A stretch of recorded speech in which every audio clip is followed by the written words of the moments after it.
Good morning to human rights class students. This is an introductory class regarding the human rights law. Human rights. Who are humans? You might have heard the word Homo sapiens, means wise man in Latin. What does a wise man do? He thinks his wisdom, his knowledge of what is right and wrong makes him specific or distinct from the other human beings. And what are the rights? Right means, please remember, according to Eyring, a legally protected interest is called right. Or according to a moral or legal entitlement to do something or not to do something. This is right. Human rights are inalienable rights. That means you cannot pass over, you cannot transfer the rights to any other person. They are distinct. In this semester, you are going to learn the evolution of the concept of human rights. We will discuss right from the olden days, particularly the period of Magna Carta and also the Petition of Rights, the Babylon period, the Prophet of Muhammad period. All these things we are going to discuss about how the human rights law has evolved, and it's taken step up to 1945. That is UNO, formation of the UNO. In 1948, UNO formulated the so-called UDHR, that is Universal Declaration of Human Rights. It's not sufficient. Time is developing like anything.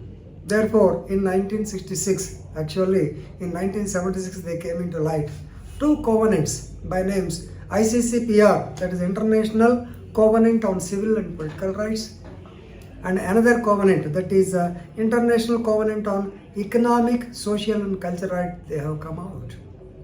We have to follow all these covenants because we have to know what are the human rights.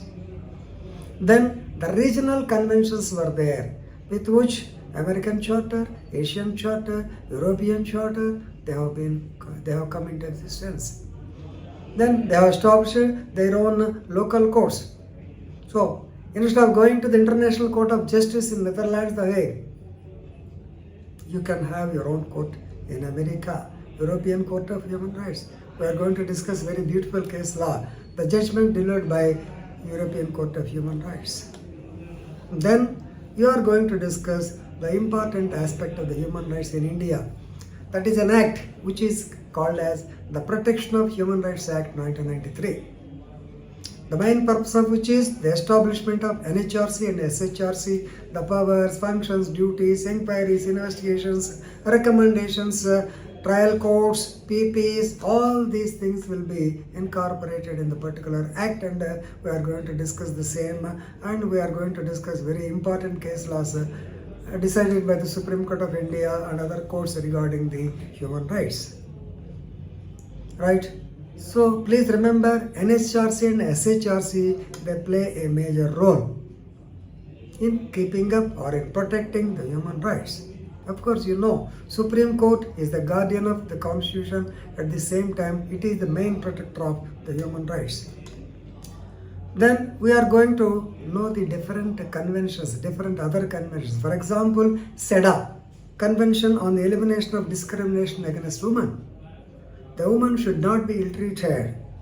Then we are going to discuss the different types of human rights commission, SHRC, NHRC there in India.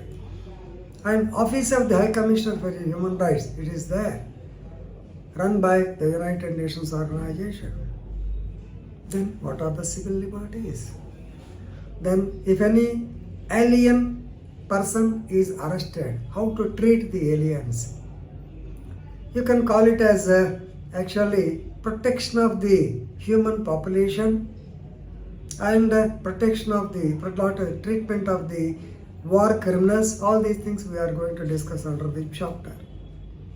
Then you have to learn about the rights of different persons, like the migrants, like the labor, like the political offenders, that is asylum seekers, refugees, so many people.